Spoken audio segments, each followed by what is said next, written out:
예, 성도님들 인사드리겠습니다. 안녕하십니까? 안녕하세요. 예, 오늘 데살로니가전서 14번째 시간 되겠습니다.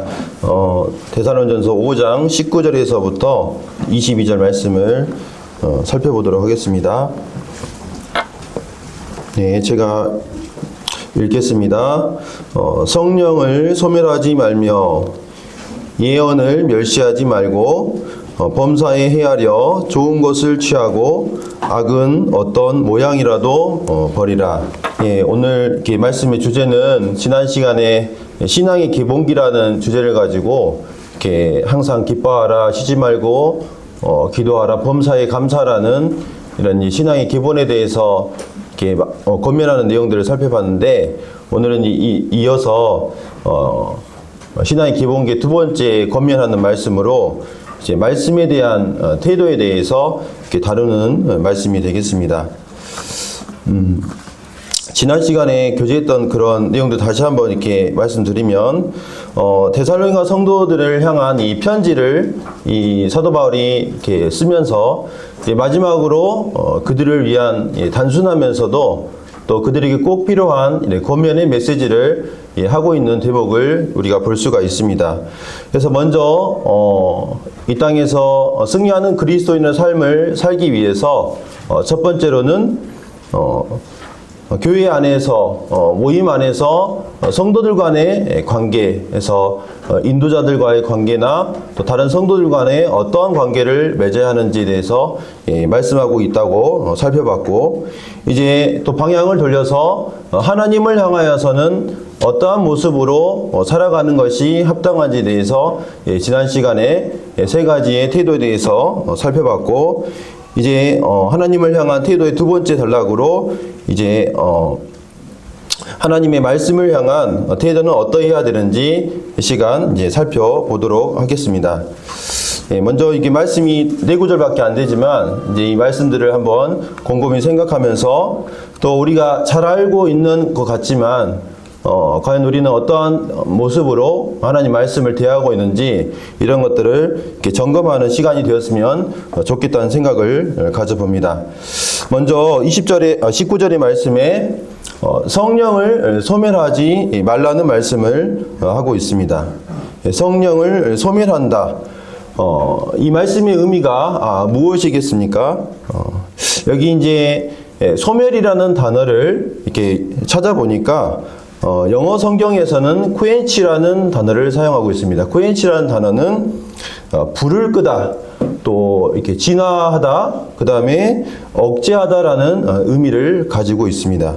그리고 헬라어에서는 스베님이라는 이 단어를 쓰면서 동일하게 불이 막 타오르고 있는데 그것을 끄거나 또 억제시키는 이러한 모습을 이 소멸하다는 단어의 의미인 것을 볼 수가 있었습니다. 이 성령을 소멸하던 말은 성령님이 우리 안에 거하시는데 그 성령님께서 우리의 어떠한 언행 심사를 통해서 제거되시거나 또 사라질 수 있느냐, 이 말씀을 하고 있느냐라고 생각할 수 있는데, 성경의 다른 구절들을 우리가 종합해서 살펴볼 때 절대로 그럴 수가 없다는 것을 우리가 알 수가 있습니다. 그래서 성경의 다른 말씀에 성령님에 대해서 이렇게 말하고 있는데, 먼저 요한복음 14장 16절 17절 말씀에 이렇게 기록되어 있습니다. 내가 아버지께 구하겠으니 그가 또 다른 보혜사를 너희에게 주사 영원토록 너희와 함께 있게 하리니 그는 진리의 영이라. 세상은 능히 그를 받지 못하나니 이는 그를 보지도 못하고 알지도 못함이라. 그러나 너희는 그를 아나니 그는 너희와 함께 거하심이요 또 너희 속에 계시겠습니다 하면서 우리 주님께서 성령님에 대해서 이렇게 말씀하고 있는 것을 볼 수가 있습니다. 이 말씀의 내용을 보게 되면 이 성령님께서는 구원받은 성도의 안에 속에 거하신다고 말씀하면서 16절의 말씀을 보면은 영원토록 너희와 함께 있게 하겠다고 말씀하고 있습니다. 그래서 구원받은 성도의 안에 우리가 우리 주 예수 그리스도를 믿게 되었을 때 그 순간에 성령님께서 우리 안에 거하시게 되는데 그 거하신 성령님이 어느 순간에 사라지거나 이렇게 소멸되는 이러한 분이냐? 그렇지 아니하고 바로 영원토록 함께 계시는 분이라고 분명하게 주님께서 말씀하고 있습니다. 또 에베소서 1장 13절 말씀에도 성령님에 대해서 이렇게 말하고 있는데 그 안에서 너희도 진리의 말씀 곧 너희의 구원의 복음을 듣고 그 안에서 또한 믿어 약속의 성령으로 인치심을 받았다고 말하고 있습니다. 그래서 하나님의 이 진리의 말씀을 우리가 들었지 않습니까? 그리고 우리는 믿기로 결정을 했습니다. 그 순간에 약속의 성령님께서 이제 우리가 주님께서 다시 오시는 또 주님의 다시 오심 가운데 몸의 부활이 일어날 때까지 하나님의 이 소유물로 약속의 성령께서 인치셨다고 말씀하고 있는 이 말씀을 통해서 결코 성령님은 우리 안에 들어오셔서 이렇게 떠나가시거나 그러시는 분이 결코 아니다는 것을 우리는 분명하게 알 수가 있습니다. 그렇다면 이 성령님을 소멸한다는 것은 어떤 말씀인지 살펴보게 되면 이 말씀은 성령님이 우리 안에 거하시지만 그 성령님께서는 어떤 성도의 경우는 그 성령님 앞에 순종하고 그 성령을 좇아 살아가는 성도에게는 성령의 열매가 풍성하게 맺을 수 있고 또 성령을 좇아 살아가는 그 성도의 안에는 영적인 은사, 우리가 영적인 이 선물인 은사를 가지게 되는데 그 은사를 활용하고 불일듯하게 활용할 수 있는데 그러한 것들이 가능하다는 것을 우리가 성경을 통해서 볼 수가 있습니다. 그래서 이 성령을 소멸한다는 이 말씀은 성령을 잃어버리거나 사라진다는 말씀이 아니고 성령의 열매가 또 성령님으로부터 주시는 그 은사의 활용이 제대로 이루어지지 않게 된다는 말씀을 하고 있는 것입니다. 그래서 모든 성도에게 이 성령님이 거하고 계시지만 우리가 어떠한 그 주님 앞에 자원함으로 순종함으로 따르냐에 따라서 성령님의 열매가 풍성하게 맺히기도 하고 또 은사를 통해서 교회가 세워지는 이러한 일들이 일어난다는 것입니다. 반면에 여기 말씀하고 있는 것처럼 성령님께서 주시는 그런 감동과 또 성령님이 우리에게 하시는 그러한 일들에 대해서 우리가 무관심하거나 또 그분을 거절하게 되었을 때 성령님께서는 점점 우리 안에서 활동하시기 어렵고 우리 안에서 역사하시기 어렵게 되는 이러한 것이 바로 성령을 소멸한다는 말씀의 의미가 되겠습니다. 여기 이제 말씀을 보게 되면 성령을 소멸한다는 말은 바로 이 불과 같은 이 성령의 어떤 상징하는 부분들이 나오는데 성경에 성령을 나타내는 이러한 표현들에 비둘기 같다라는 표현도 있고 또 바람과 같다라는 표현도 있고 또 술 취함과 대조적으로 이 정상적인 이런 삶을 살게 되는 이러한 부분으로 이렇게 상징적으로 표현하는 이런 부분들이 있습니다. 근데 여기 성령님을 바로 이 불에다가 비유하는 이러한 이 구절을 보면서 성령님은 과연 어떤 역할을 우리 안에서 하시는가를 우리가 이렇게 짐작할 수 있다고 보여집니다. 성도님들 캠핑장을 날씨가 점점 추워져서 가시게 될 건데 그 캠핑장을 가게 되면 이제 제일 먼저 이렇게 가운데다 뭘 지핍니까? 캠핑장에 불을 이렇게 지피게 됩니다. 불을 이렇게 지피게 되었을 때 어떤 일이 일어납니까? 첫 번째로는 어두운 곳이 어떻게 되죠? 밝아지는 것을 볼 수가 있습니다. 그 다음에 또 두 번째는 그 주변이 어떻게 되죠? 따뜻해지는 것을 우리가 볼 수가 있습니다. 그 다음에 세 번째로 또 불이 있는 그곳에는 더러운 이 찌꺼기 같은 것들이 이제 이 금속을 이렇게 재련할 때 굉장히 뜨거운 이 불에 의해서 이 찌꺼기 같은 게 제거되는 이런 것들을 우리가 볼 수가 있습니다. 그래서 성령님께서 하시는 일도 그 결과가 동일하다는 것입니다. 첫 번째로는 우리가 일상의 삶들을 살아가면서 혼동되고 또 무엇이 옳은지 잘 분간이 안 갈 때가 있는데, 그럴 때 성령님께서 우리 안에서 역사하시게 되면 어두운 것을 밝히 비추는 것처럼 어떻습니까? 무엇이 옳은지 어떻게 해야 되는지를 우리가 알 수가 있는 것입니다. 그 다음에 두 번째로 불이 따뜻하게 해주는 것처럼 우리의 마음 가운데 냉랭해지고 다른 사람을 향하여서 무관심하고 이러한 마음들이 찾아올 때가 있는데, 성령님의 이런 충만함 가운데 거하게 될 때는 그것이 아니라 사랑하는 그러한 애정어린 이런 마음들이 생기고 기도하는 이런 마음들이 일어나는 것이 바로 성령님의 역사가 되는 것입니다. 그리고 마지막으로 더러운 찌꺼기를 제거하는 것처럼 성령님께서는 바로 우리 자신의 더러운 부분들을 정화시키셔서 하나님의 뜻 앞에 거룩하게 쓰임받을 수 있는, 기쁨으로 그분 앞에 나아갈 수 있는 이러한 상태로 만드시는 것이 바로 이 성령님의 일이다라고 이렇게 보여집니다. 자, 근데 이 성령님께서는 굉장히 밀접하게 연관을 지어서 역사하시는 것이 있는데, 그것이 바로 무엇이냐면 바로 하나님의 말씀입니다. 성경 말씀 한번 좀 찾아보겠습니다. 요한복음 15장 26절 말씀을 한번 두 구절만 좀 찾아보겠습니다. 이 성령님에 대해서 어떻게 이렇게 말씀하고 있는지.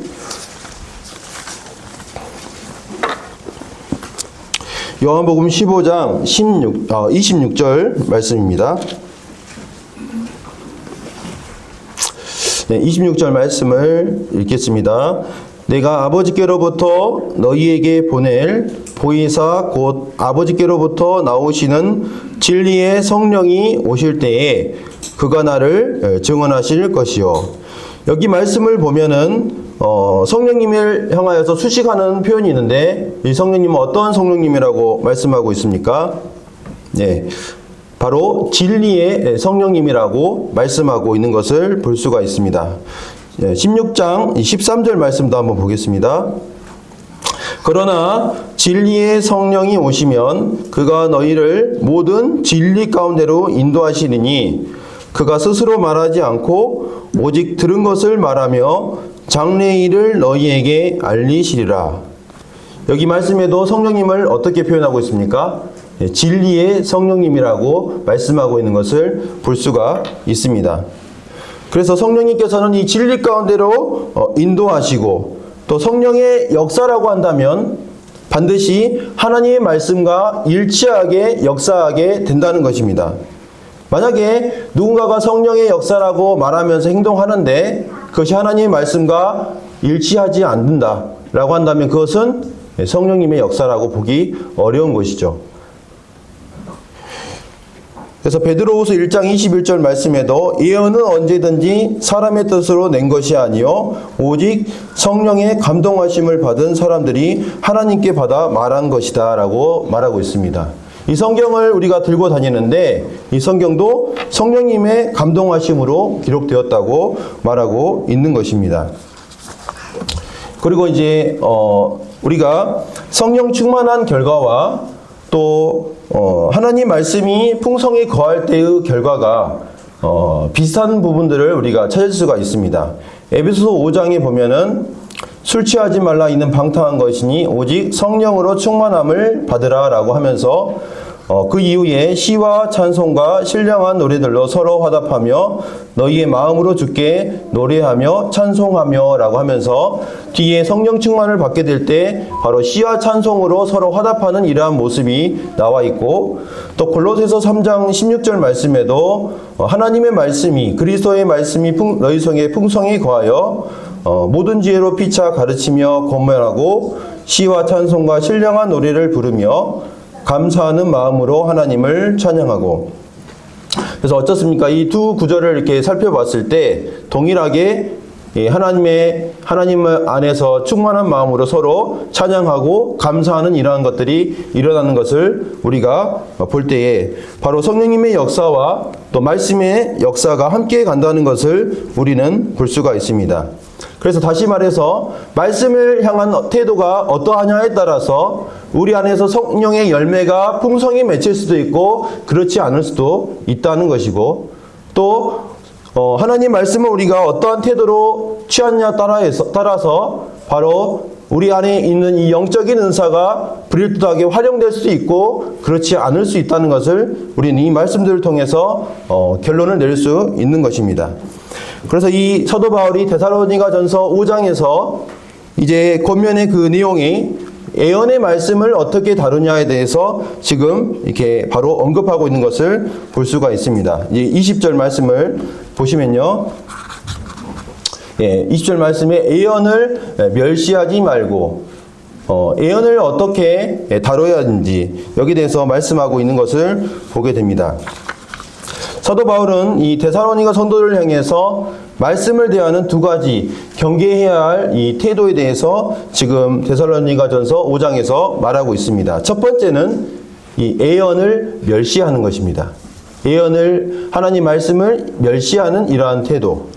두 번째로 경계해야 할 태도는 바로 뭐냐면 무분별하게 그냥 하나님 말씀이라고 하면 다 이렇게 수용하는 이러한 태도. 이 두 태도를 다 경계하고 있는 것을 우리가 이제 살펴보도록 하겠습니다. 먼저 이 예언을 멸시하고라는 이 말씀에 대해서 좀 살펴보면요. 데살로니가 전서를 기록할 당시에는 신약 성경이 완성되지 않았습니다.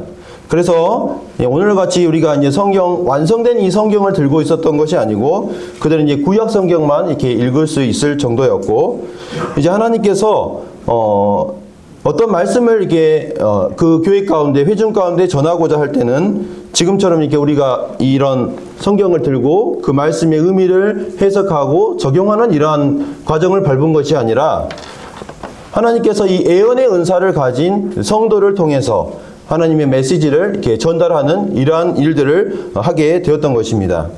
그래서 이제 이 부분을 묘사하는 것이 이제 고린도서 14장에 이 예언의 은사가 활용되는 부분들이 우리가 기록된 것을 볼 수가 있습니다. 그래서 이 예언이라고 하는 것이 소위 미래의 일을 예측하는 그러한 장래의 하나님의 그 계획을 말하는 것이 예언이다라고 볼 수 있겠지만, 우리가 이제 고린도서 14장을 살펴보게 될 때 단순히 미래의 일들만 다루고 있지 않고 이 예언이라는 단어가 좀 더 포괄적인 의미라는 것을 우리가 살펴볼 수가 있습니다. 그래서 한번 좀 고린도서 14장을 한번 좀 찾아보겠습니다. 14장 한번 보겠습니다. 고린도서 다 읽을 수는 없고 몇 구절만 이렇게 좀 보겠습니다. 고린도서 14장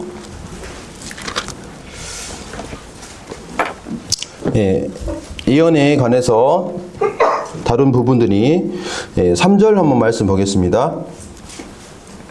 3절과 4절. 그러나 예언하는 자는 사람에게 말하여 덕을 세우며 권면하며 위로하는 것이요, 방언을 말하는 자는 자기의 덕을 세우고 예언하는 자는 교회의 덕을 세우나니. 여기 이 예언을 통해서 어떤 일이 일어나냐면 사람에게 덕을 세운다. 뒤에 이제 교회의 덕을 세운다고 되어 있습니다. 그리고 권면하는 것, 그다음에 그 성도를 위로하는 것, 이런 것이 그 예언의 은사가 활용될 때의 모습이라고 볼 수가 있고, 22절 말씀도 보겠습니다. 22절 말씀은요. 그러므로 방언은 믿는 자들을 위하지 아니하고 믿지 아니하는 자들을 위하는 표적이나 예언은 믿지 아니하는 자들을 위하지 않고 믿는 자들을 위함이라. 여기 이제 예언은 믿는 사람을 위해서, 성도를 위해서 하는 은사라는 것을 밝히고 있고, 24절 25절도 보겠습니다. 그러나 다 예언을 하면 믿지 아니하는 자들이나 알지 못하는 자들이 들어와서 모든 사람에게 책망을 들으며 모든 사람에게 판단을 받고 그 마음에 숨은 일들이 드러나게 되므로 엎드려 하나님께 경배하며 하나님이 참으로 너희 가운데 계신다 전파하리라. 예언이 은사가 활용되게 되었을 때 바로 하나님을 의식하게 되고 책망을 받고 또 마음에 있는 더러운 것들을 하나님 앞에 자백하면서 하나님 앞에 경배하게 되는 이러한 일들이 일어난다는 것을 말하고 있습니다. 그 다음 31절 말씀요. 너희는 다 모든 사람으로 배우게 하고 모든 사람으로 권면을 받게 하기 위하여 하나씩 하나씩 예언할 수 있느니라.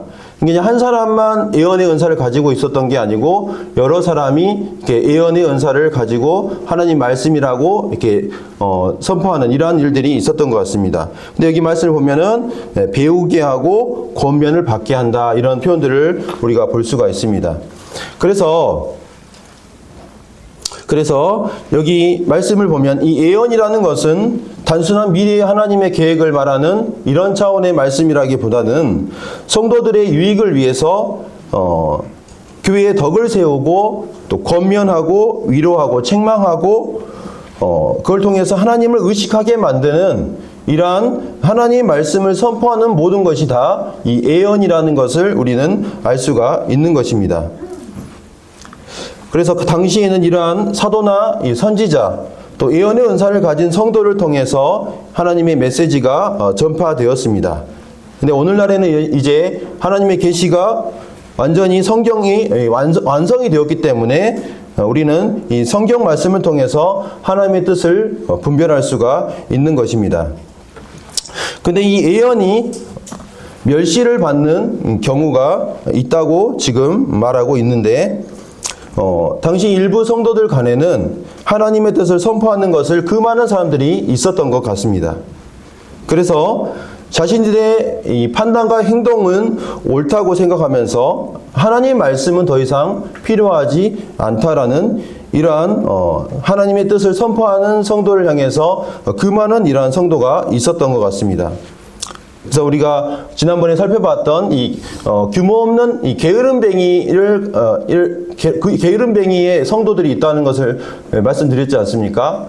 그런 성도들 같은 경우는 주님께서 곧 오시는데 우리가 일상의 직장에서 매여가지고 또 가정생활을 충실히 할 필요가 뭐가 있느냐 하는 그러한 태도를 가진 성도들 같은 경우가 이제 하나님의 말씀에는 일상의 삶들을 충실히 살아가야 된다는 것을 하나님께 말씀하고 있는데 이들은 그런 가르침에 대해서 거부하고 필요 없다고 이렇게 하는 이러한 성도들이 있었던 것 같습니다. 이게 바로 이제 예언을 멸시하는 태도가 되는 것입니다.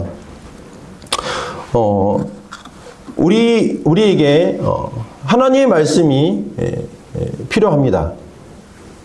우리의 매일의 삶 가운데 우리가 선택하는 모든 일들 가운데 정말 우리가 살아가는 이 삶의 원천이 하나님의 말씀입니다.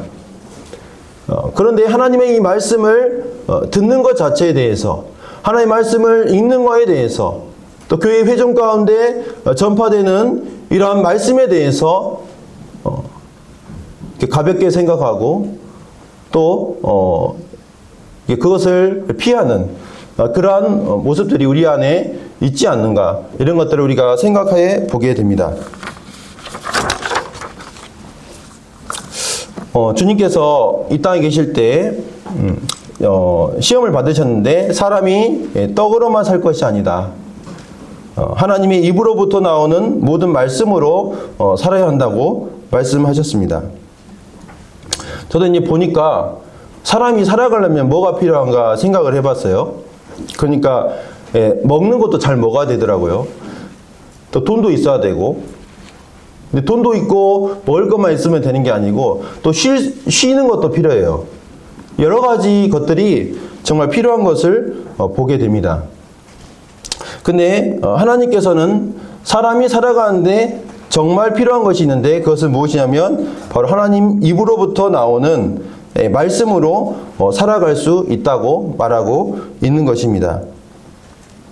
이 하나님 앞에서 우리가 정말 잘 살아가기 위해서 하나님은 우리에게 이 성경을 우리에게 주신 것입니다. 저 개인적인 이 간증을 하나 드리면 근래에 굉장히 좀 학교의 일들이 이게 바빴습니다. 이제 교생 선생님들이라는 분이 오셔요. 저희 반에. 갖고 몇 주씩 계셨다가 또 그분들 앞에서 제가 수업을 해야 되고 2주 동안 한마디로 저희 반에 이렇게 사는 겁니다. 근데 그분들이 그냥 오신 게 아니라 배우려고 오시는 거예요. 저 선생님이 어떻게 하는지 보고 또 어떻게 가르치는 것이 맞는지 이런 것들을 보러 오시는 거예요. 그래서 굉장히 거기에 이제 신경이 많이 쓰이고 마음이 이렇게 분주하고 아침에 물론 성경을 읽고 기도하고 출발하지만 그래서 이제 굉장히 몇 주 동안의 그 교생들을 대하는 것이 힘들고 또 거기다 다른 선생님들 도와주시는 그런 일들 때문에 지쳤던 제 마음의 상태였습니다. 그래서 뭔가 삶의 방향을 잃어버린 것 아닌가 하는 그런 생각에 굉장히 마음이 어두웠는데 그때 마침 다른 선생님의 수업 시간이어가지고 애들을 전부 다 이제 그 선생님한테 맡겨놓고 조용히 이제 책상에 앉았습니다. 앉았는데 너무나 마음이 이렇게 산란하고 좀 복잡한 마음이 들어서 이제 책상 안쪽에 있었던 이 성경을 꺼내가지고 성경을 이렇게 펴서 말씀을 읽고 묵상하는 시간을 한 10분이나 20분 정도 이렇게 가졌습니다. 그런 과정을 이렇게 밟게 되었을 때 어떤 일이 생기냐면 제 마음 가운데 이전에 없던 그런 마음의 회복이 찾아오고 삶의 분명한 방향이 무엇인지 내가 지금 어떻게 해야 되는지에 대해서 말씀을 통해서 이렇게 가르쳐 주시는 것을 이렇게 보게 되었습니다. 그러면서 정말로 하나님의 말씀이 능력이 있구나. 나의 마음을 회복시키고 다시 걸어갈 수 있는 힘을 공급하는 것이 바로 하나님의 말씀이구나 하는 것을 보게 됐습니다. 누가복음 24장의 말씀을 보게 되면 글로바라는 이 주님의 제자와 함께 또 이름이 기록되지 않는 한 제자가 두 제자죠. 예루살렘에서 엠마오로 내려가는 슬픈 마음을 가지고 바로 우리 주 예수 그리스도께서 마치 이 이스라엘을 회복시키실 그럴 분인 줄 알았는데 십자가에서 처참하게 죽는 또 그러한 일들을 경험하면서 엠마오로 내려가면서 아마 우리 주님과 이제 주님을 따르는 것을 포기하고자 하는 이런 마음이 그들의 마음에 있었던 것 같습니다. 그런데 그들에게 우리 주님께서 찾아오셔서 그들과 동행하면서 주님께서 다시 그 마음을 회복시키시는 이러한 과정들로 말씀이 기록되어 있는데 그때 주님께서 무엇을 말씀해 주시냐면 여기 32절 말씀을 보시면 그들이 서로 말하되 길에서 우리에게 말씀하시고 우리에게 성경을 풀어주실 때에 우리 속에서 마음이 뜨겁지 아니하더냐. 주님께서 자신의 말씀을 하실 뿐만 아니라 선지자로부터 모세와 선지자로부터 시작된 자기에 관하여 기록된 성경 말씀을 풀어주셨을 때 그들의 마음이 뜨거워졌다고 기록하고 있습니다.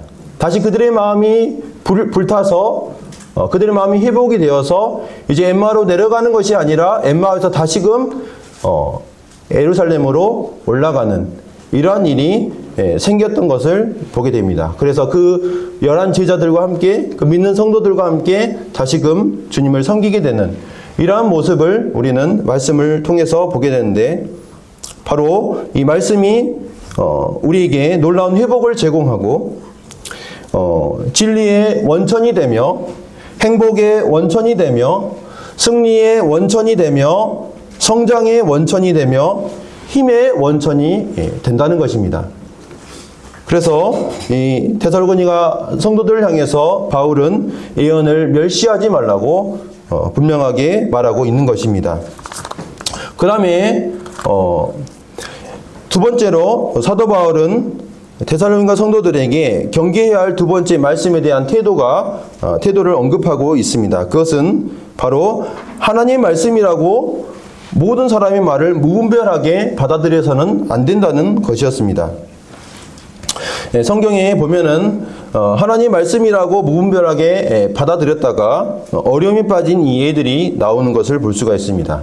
시간이 없어서 다 찾지는 못하겠고 데살로니가 후서 2장 2절 말씀을 보면은 데살로니가 성도들이 그 말씀을 예언의 말씀이라고 하면서 하는 그런 사람들의 가르침을 다 그냥 받아들였습니다. 그래서 주의 날이 이미 이르렀다. 하나님의 심판의 이 기간이 이미 임했다라는 이러한 가르침을 하게 되었는데 그것을 그대로 받아들이고 말았습니다. 그랬을 때 이 데살로니가 교회는 굉장한 혼동에 빠지게 되고 두려움의 신앙생활을 하게 되었습니다. 네, 그래서 쓴 서신이 바로 데살로니가 후서입니다. 그 다음에 또 요한일서 4장 1절에서 3절에서 말씀에는 예수 그리스도께서 육체로 오실 수 없다. 육체는 악한 것인데 어떻게 하나님께서 육체의 몸으로 이 땅에 오실 수가 있느냐 하면서 영지주의자들이라는 이러한 무리들이 이 교회 가운데 들어와서 이러한 예수 그리스도의 성육신에 대해서 부인하는 이러한 가르침들을 하게 되었습니다. 그 결과 예수 그리스도의 이 인성에 대한 가르침이 훼손됨으로써 복음이 변질되고 또 심지어는 육체로 있을 때 아무렇게나 살아도 된다라는 이러한 가르침이 교회에 들어오게 된 것입니다. 이에 대해서 이제 사도 요한이 요한일서 말씀을 통해서 예수 그리스도께서 육체로 오시는 것에 대해서 부인하는 자는 바로 적그리스도라고 하면서 영들을 다 믿지 말고 분별해야 한다는 것을 지금 말하고 있습니다. 그래서 아무런 말씀이나 다 이렇게 하나님 말씀이라고 받아들여서는 안 된다고 말하고 있는 것입니다. 그래서 이제 데살로니가 교회에 범사에 헤아려야 한다라는 말씀을 하고 있습니다. 여기 헤아리다는 단어는 도키마조라는 단어를 사용하고 있습니다. 이 단어가 굉장히 서신서에 많이 등장하고 있는데 시험하다, 또 검사하다, 조사하다, 또 알아내보다 라는 이런 의미를 가지고 있고 이게 진짜이라는 것을 결정하기 위해서 비판적으로 조사하는 것을 의미합니다. 예를 들어서 은행원이 위조 동전을 가지고 막 사람들이 왔을 때 이것을 에이리언 눈으로 쳐다보면서 진짜 동전이 맞는지 아닌지를 이렇게 가려보는 이런 행동을 할 때 이 도키마저라는 단어를 사용합니다. 그리고 여기 이제 범사이라는 말은 1차적으로 이 말씀들을 살펴볼 때 문맥적으로 하나님의 계시를라고 하면서 전하는 이런 사람들의 말씀들을 통칭하는 것이라고 보는 것이 옳은 것 같습니다. 그래서 모든 이러한 그 하나님 말씀이다 하면서 하는 이런 사람들의 가르침을 다 믿는 것이 아니라 헤아려 봐야 한다라고 지금 말하고 있습니다. 근데 헤아리려면 기준이 있어야 할 텐데 이 기준은 사실 여기 데살로니가 전서에는 기록되지 않았습니다. 근데 이제 다른 그 신약 성경들을 살펴볼 때 이 기준이 되는 말씀들이 있는데 알고 있으면 좋을 것 같아서 이렇게 말씀을 드리겠습니다. 첫 번째로 정말 이것이 하나님의 말씀인지 분별하는 첫 번째는 바로 무엇입니까? 바로 완성된 하나님의 말씀이니 성경에 비추어 보아야 한다는 것입니다. 아까 말씀드렸지만 성령님의 역사는 기록된 성경과 어긋나게 역사할 수는 없습니다. 그래서 이 성경 말씀을 통해서 우리가 그 가르침이 정말 하나님으로부터 온 것인지를 알 수 있는데 사도행전 17장 11절 12절 말씀을 보면은 이 데살로니가를 지나서 베레아는 지역에 사도 바울이 복음을 전하게 되는데 이 베레아에 있는 사람들은 데살로니가에 있는 사람들보다 더 너그러워서 간절한 마음으로 말씀을 받고 이것이 그러한가 하여 날마다 성경을 상고함으로 그 중에 믿는 사람이 많고 또 힐라의 귀부인과 남자가 적지 아니했다고 말하고 있습니다. 이 베레아 성도들은 성경을 연구하고 성경을 중심으로 마음 가운데 두었던 이런 사람들이었습니다. 그 결과 어떤 일이 일어났습니까? 바로 믿는 사람들이 많았다고 말하고 있습니다. 그래서 기록된 이 성경 말씀과 비추었을 때 맞냐 안 맞냐 이거를 봐야 한다는 것이고요. 두 번째는 예수 그리스도의 하나님의 신성과 또 인성을 인정하느냐라는 것을 살펴봐야 한다는 것입니다. 여호와의 증인 같은 경우는 굉장히 친절합니다. 제가 봤을 때 정말 이렇게 본받을 점이 많은 것 같아요. 근데 이 여호와의 증인들을 이렇게 보게 되면 정말로 친절한데 근데 그들이 믿고 그들이 가르치는 것에는 결정적인 문제가 있습니다. 바로 예수 그리스도는 하나님이 아니시다라고 하는 것입니다. 예수 그리스도는 하나님이 아니시다.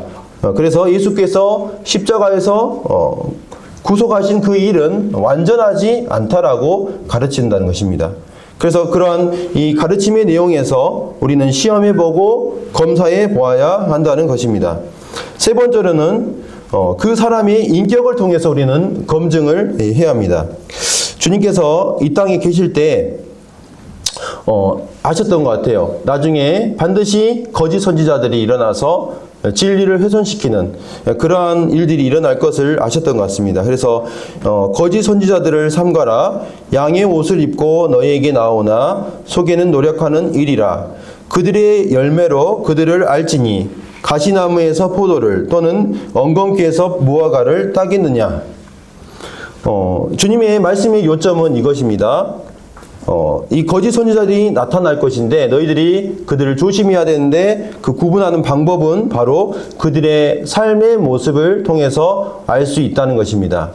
아무리 말이 휘청하고 하나님 말씀을 전하는 것 같지만 그들의 삶이 경건한 삶을 살아가지 않는다면 그들은 거짓 선지자일 가능성이 크다고 말을 하고 있습니다. 그래서 그들의 실제적인 삶의 모습들을 통해서 우리는 분간할 수 있다는 것입니다.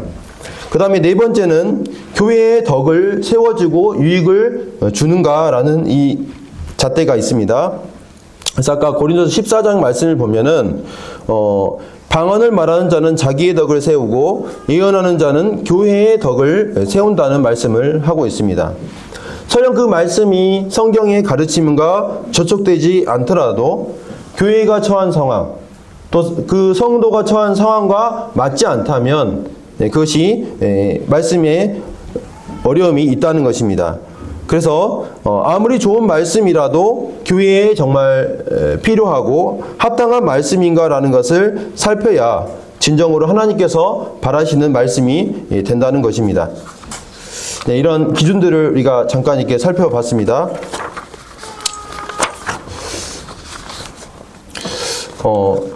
그래서 이렇게 이제 우리가 분별한 말씀을 어떻게 해야 되느냐. 이 분별된 이 말씀을 대하는 태도에 대해서 좋은 것을 취하고 악은 그 어떤 모양이라도 버리라는 말씀을 통해서 이 바울이 이어서 권면을 하고 있는데 하나님께로부터 온 말씀이라고 인정이 되었다면 다시 말해서 이 성경과 일치하고 예수 그리스도의 성육신을 인정하고 또 그 사람의 됨됨이가 믿을만하며 또 교회에 유익이 된다고 판단이 되었을 때는 그것을 어떻게 해야 됩니까? 취해야 한다는 것입니다. 그것을 굳게 붙들어야 한다는 것입니다. 그것이 하나님으로부터 온 것이기 때문에 그것을 점유하고 내 것으로 삼아야 한다는 것입니다. 누가복음 8장 15절의 말씀을 보면 좋은 땅에서 30배, 60배, 100배의 열매가 맺힌다고 한 그 말씀에 좋은 땅에 있는 그 마음의 밭은 하나님의 말씀을 듣고 그 다음에 굳게 붙드는, 우리말 성경에는 지키는 이라고 되어 있습니다. 근데 그 말씀의 의미가 굳게 붙드는 것입니다. 그것을 자기의 삶에 가져와서 그것을 적용하는 것입니다. 19세기에 덴마크의 종교 철학자라는 사람이 키르케고르라는 사람이 있는데 저는 이 사람이 한 말이 다 이렇게 맞다고는 보지 않습니다. 하지만 이 말씀이 주는 이 메시지가 있다고 보여서 소개를 해드리겠습니다. 많은 사람이 교회를 극장으로 여기며 설교자는 배우요 자신들은 그의 연기에 칭찬이나 비난을 보내는 비평가라고 생각한다. 하지만 사실 그들이야말로 자기 삶의 배우이다. 설교자는 단지 사람들이 대사를 잊지 않도록 보여주는 프롬프터에 지나지 않는다.